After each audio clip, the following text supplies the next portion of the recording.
থেকে তো কিছু শ্যুট করতে পারিনি যেহেতু ছিলাম না, কলেজে গেছিলাম। আর এখন সেলিব্রেশন হবে, যার জন্য শ্যুটটা করছি। সো চলো দেখা যাক কী কী হয়।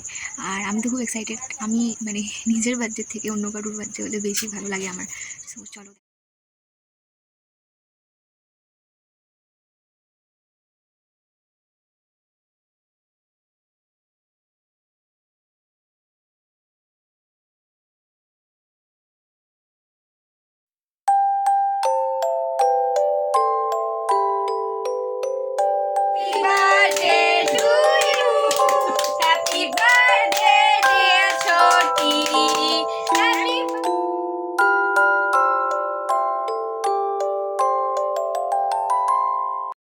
প্রতি বছরের মতন এইবারে সকাল থেকে মজা করতে পারিনি। যাই হোক, সববার তো সমান হবে এমন তো কোনো মানে নেই।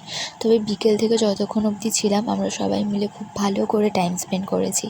যাই হোক, পরে আবার অন্য একটা ভিডিও নিয়ে আবার দেখা হচ্ছে তোমাদের সাথে। Stay tuned.